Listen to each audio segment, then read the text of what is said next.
الحمد لله رب العالمين والعاقبة للمتقين والصلاة والسلام على سيد الأنبياء والمرسلين أما بعد فأعوذ بالله من الشيطان الرجيم بسم الله الرحمن الرحيم قال الله تبارك وتعالى في شان حبيبه مخبرا وعامرا إن الله وملائكته يصلون على النبي يا أيها الذين آمنوا صلوا عليه وسلموا تسليما اللهم صل على سيدنا ومولانا محمد وبارك وسلم وصل عليه۔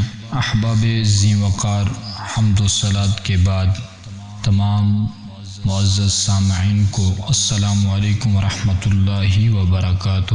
امید ہے آپ تمام احباب خیریت اور عافیت سے ہوں گے۔ اللہ جل شانہ ہم تمام مسلمانوں پر اپنا رحم اور کرم فرمائے۔ دوستو، میں آپ کے سامنے رمضان المبارک میں ادا کی جانے والی نماز تراویح کے بارے میں گفتگو کروں گا۔ اللہ جل شانہ کی بارگاہ میں دعا ہے اللہ تعالی مجھے صحیح معنی بیان کرنے کی توفیق عطا فرمائے اور آپ کو سننے کی توفیق عطا فرمائے۔ انشاءاللہ آپ سنیں گے تو آپ کا دل انشاءاللہ باغ باغ ہو جائے گا۔ آپ کو معلوم ہے کہ رحمتوں اور برکتوں والا مہینہ ہم تمام لوگوں پر سایہ فگن ہے۔ اللہ جل شانہ اس کی صحیح معنی قدر، اس کا ادب اور اس کی عظمتیں لوٹنے کی توفیق عطا فرمائے۔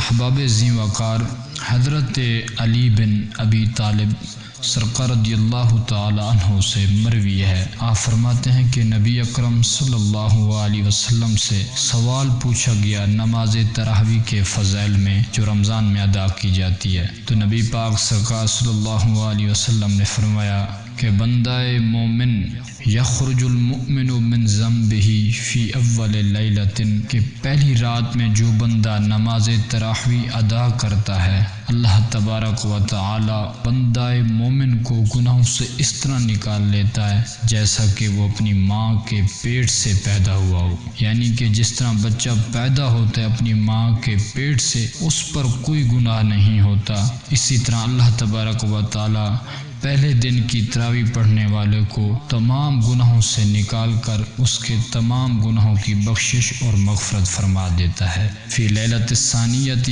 جب بندہ مومن بہت ساری مشکلات کا سامنا کر کے شیطان کے تمام ورغلاؤں کو چھوڑ کر اللہ جل شانہ کی بارگاہ میں دوسری رات کی نماز تراویح ادا کرنے جاتا ہے تو اس کو اس کا صلہ یہ ملتا ہے۔ نبی پاک سرکار صلی اللہ علیہ وسلم نے فرمایا کہ اللہ تعالی اس بندے اور اس بندے کے والدین کی بخشش فرما دیتا ہے اگر والدین مومن ہو تو۔ دیکھیں ہم اپنے والدین کے لیے کتنا احصال ثواب کا اہتمام کرتے ہیں، لیکن اللہ تبارک و تعالیٰ کی شان دیکھیں کہ نماز تراویح کے ادا کرنے سے اللہ تبارک و تعالیٰ اگر ان کے والدین مومن ہو تو ان کی بخشش اور مغفرت فرما دیتا ہے۔